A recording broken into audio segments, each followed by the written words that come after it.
अगर मिल गई मुझको राह मदीना मोहम्मद का नक्शे कदम चूम लूंगा। दोस्तों, अदाकार, सदाकार, गुलकार और एक अच्छा सियासतदान जो अगर सोच ले, ठान ले कि वो अपने समाज को ठीक करना चाहता है तो वो अपने समाज को बदल कर रख देता है।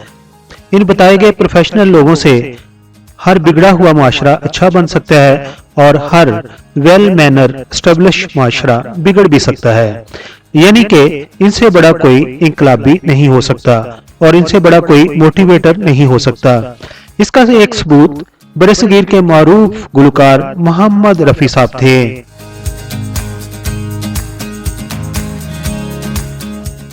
दोस्तों, अगर आप उनकी जिंदगी पर एक नजर डालें तो आपको मालूम होगा कि खुदा ने उनसे अपने दीन का काम कैसे लिया और माह रमजान के रोजे रखने की तरगीब ऐसे दिलों में उन्होंने पैदा कर दी कि जिन लोगों ने मोहम्मद रफी का कलाम बचपन में सुना था उनकी नस्लें भी आज माह रमजान का एहतराम करती हैं और रोजे रखती हैं। रमजान की दास्तां को सुनो का बयां है, बयां को सुनो। मोहम्मद रफी ही बरसगीर के वाहिद गुलकार थे जिन्होंने हिंदुस्तान और पाकिस्तान में रहने वाले करोड़ों मुसलमानों का अमान मजबूत भी किया। ये कैसे हुआ आज हम इस वीडियो में आपको बताएंगे तफसील से, और इसलिए हमारी वीडियो को आखिर तक देखें। मोहम्मद रफी साहब ने कैसे इंडिया के मुसलमानों में नात ख्वानी का जज्बा पैदा किया था, मगर साथ ही उन्होंने इंडिया के जवानों और बच्चों के लिए ऐसा हमदिया नातिया कलाम पढ़ा जिसे मुसलमान आज भी उतनी अकीदत से सुनते हैं, पसंद करते हैं जितना पिछले कई दहाइयों से मोहब्बत से सुनते आ रहे हैं। आज से तकरीबन 40 साल पहले मोहम्मद रफी का हमदिया नातिया कलाम ऑल इंडिया रेडियो से नशर होता था तो मुसलमान माह रमजान में रेडियो वॉल्यूम बढ़ाकर उसकी तरफ कान लगाकर बैठ जाते थे और उनके पढ़े हुए कलाम को अकीदत प्यार से सुनते थे। उस दौर में मोहम्मद रफी की आवाज में एक कहानी रमजान के साथ जुड़ी हुई बहुत मशहूर हुई थी और उस वाकया को सुनकर बच्चे बड़े सबकी आंखों में आंसू आ जाते थे और उनके दिलों में माह रमजान में रोजा रखने की फजीलत बढ़ जाती थी और छोटे छोटे बच्चे जो बहुत कम उम्र थे रोजा रखने के लिए आमादा हो जाते थे और उनका कलाम सुनकर छोटे बच्चे खुद गुनगुनाते और रात को अपने वालिदैन से वादा लेते कि उन्हें भी सुबह सहरी के लिए जरूर उठाया जाए ताकि वो रोजा रख सकें। माह रमजान के हवाले से उनका जो कलाम एक बच्चे की कहानी पर मुश्तमिल है उसके बोल ये हैं। था एक शहर में जो हुस्न बेमिसाल, कम सिन था जिसकी उम्र की समझो के 7 साल। रमजान के जो चांद पे उसकी नजर पड़ी, उसके भी दिल में रोज की एक आरज़ू जगी। दोस्तों, मोहम्मद रफी की नातों को उलमा इकराम अपनी मजालस में मस्जिद में मौजूद नात ख्वानों से अपनी तकारीर करने से पहले पढ़वाते थे। मोहम्मद रफी जहां मुसलमानों के फेवरेट थे तो वहीं हिंदुओं के लिए भी वो एक देवता की हैसियत रखते थे। इसीलिए तो हिंदुओं ने उनकी कई एक मूर्तियां भी बना रखी हैं और उनकी वो पूजा भी करते हैं। जब तक मोहम्मद रफी की आवाज में हिंदू अपना मजहबी भजन सुन नहीं लेते उस वक्त तक ना तो उनकी पूजा मुकम्मल होती थी और ना ही उनकी सुबह का आगाज होता था। उसकी वजह शायद ये थी कि मोहम्मद रफी एक सूफी तबीयत के मालिक थे और उनकी जिंदगी कोरे कागज की तरह साफ शफाफ थी जिस पर कोई दाग नहीं था। मोहम्मद रफी ने जब बॉलीवुड में गाना शुरू किया तो वो दौर ऐसा था जिसमें अदाकार, गुलकार मजहब की तफरीक किए बगैर सबके लिए गाया करते थे। इसी तरह मोहम्मद रफी ने भी नातें कवालियां तो गाई ही लेकिन उसके साथ साथ हिंदुओं के लिए उनके मजहब के मुताबिक उन्होंने भजन भी गाए। दोस्तों, बॉलीवुड की अगर हिस्ट्री देखें, तारीख निकाल कर देखें तो अदाकार दिलीप कुमार का असल नाम यूसुफ खान था मगर उन्हें शोहरत दिलीप कुमार के नाम से मिली और जब दिलीप कुमार साहब अपने करियर के अरूज पर थे तो उन्होंने बिला तफरीक मजहब हिंदुस्तान की तमाम कम्युनिटीज के लिए समाजी काम किए। इसी तरह बॉलीवुड की मशहूर अदाकाराएं मधुबाला और मकबूल अदाकारा मीना कुमारी भी मुसलमान थीं, वहीदा रहमान भी मुसलमान थीं। मगर उन्होंने अपने फिल्मी नाम हिंदू रखे और उनसे शोहरत हासिल की। बॉलीवुड की तरह पाकिस्तान में दो भाइयों ने भी अपने हिंदू नाम रखे थे और मुल्कगीर शोहरत हासिल की थी, जिनमें संतोष कुमार और दर्पण वगैरह शामिल हैं। इनमें एक भाई की शादी मशहूर अदाकारा मरहुमा सबिया खानम से हुई थी। हालांकि ये दोनों बताए गए फनकार सैयद घराने से तल्लक रखते थे। मोहम्मद रफी साहब ने जब उम्रा और हज किया तो उन्होंने अपने आप से अहद कर लिया और अपने दोस्तों को भी बता दिया कि अब वो हिंदुओं के लिए भजन वगैरह नहीं गाएंगे।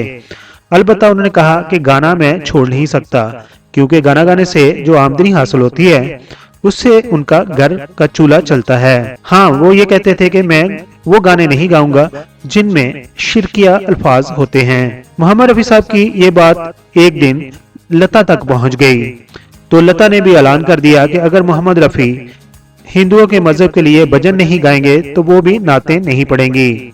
मोहम्मद रफी साहब ने कुरान में हजरत आदम और अम्मा हवा का वाकया अपने मखसूस अंदाज में भी पेश किया था और हिंदुस्तान में उनके उस कलाम ने तहलका मचा दिया था और मुसलमान उलमा ने कहा था कि मोहम्मद रफी ने दीन की खिदमत करने में कोई कसर नहीं छोड़ी है और लोग उनकी आवाज में छुपा हुआ पैगाम सुनकर मुसलमान हो रहे हैं।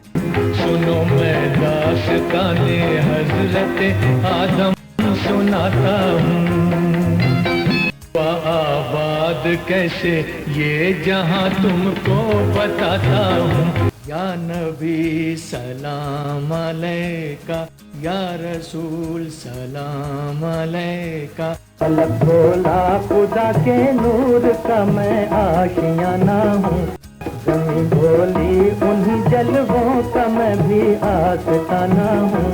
कर कमली वाले की रहमत न होती तो किस्मत के मारों का क्या हाल होता। दोस्तों, ये थे मोहम्मद रफी साहब मरहूम, जिन्होंने अपने तरीके से दीन की खिदमत की। अब आखिर पर हम आपको बताएंगे कि मोहम्मद रफी साहब कहाँ पैदा हुए और वो किस तरह गायकी की तरफ आए और फिर उनके बच्चे कितने हैं और उनकी डेथ कब हुई। तो मोहम्मद रफी साहब 24 दिसंबर 1924 को पंजाब के एक इलाका कोटला सुल्तान सिंह में पैदा हुए थे। मोहम्मद रफी साहब जहाँ पर रहते थे वहाँ पर एक फकीर आता था और वो फकीर एक कलाम पढ़ता था। मोहम्मद रफी साहब को उस फकीर की आवाज़ बहुत पसंद थी।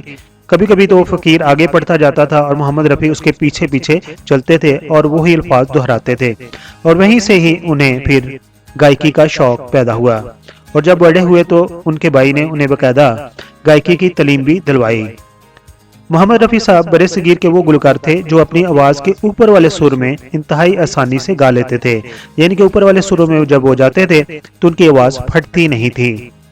मोहम्मद रफी साहब ने बल्कीस रफी से शादी की थी और आपके बल्कीस रफी से 4 बेटे और 4 बेटियां हैं। मोहम्मद रफी साहब के बेटे शाहद रफी ने भी गुलकारी में अपनी किस्मत आजमाई की थी, मगर उनको वो मकाम नहीं हासिल हुआ जो मोहम्मद रफी साहब को हासिल था। मोहम्मद रफी साहब के बारे में एक वाकया और भी है कि मोहम्मद रफी साहब जब अपने फन के अरूज पर थे तो उनके पास मौसीकार शंकर जक्शन आए। ये 2 मौसीकार हैं। उन दोनों मौसीकार ने कहा कि आप हमारे लिए गाना गा दें, हमारे करियर का ये शुरू है और हम आपको कुछ ज्यादा पैसे नहीं दे सकते। फिर जब मोहम्मद रफी साहब ने उनके लिए गाना गाया तो उन्होंने एक लिफाफे के अंदर कुछ रुपए डालकर मोहम्मद रफी साहब को दे दिए। मोहम्मद रफी साहब ने वो लिफाफा वैसे ही उन दोनों को लुटा दिया और कहा कि आप इसे आपस में बांट लीजिए और इसी तरह हमेशा जिंदगी में मिल बांट कर खाते रहिए। बड़े सगीर का ये मशहूर और मरूफ गुलकार मोहम्मद रफी साहब 31 जुलाई 1980 को वफात पा गया था और अपने खाल के हकीकी से जा मिला था। दोस्तों, आपने ये वीडियो मुकम्मल देख ली है। दूसरे चैनल्स की तरह मैं शुरू में नहीं कहता कि मेरे चैनल को सब्सक्राइब कर दें या वीडियो को लाइक कर दें। अगर आपको ये वीडियो अभी पसंद आई है और इसी तरह की और वीडियोस देखना चाहते हैं तो इस वीडियो को सबसे पहले लाइक कीजिए और अगर आप हमारे चैनल पर नए हैं तो इस चैनल को सब्सक्राइब कर दीजिए। अपना और अपनी फैमिली का बहुत सारा ख्याल रखिए। Thank you so much.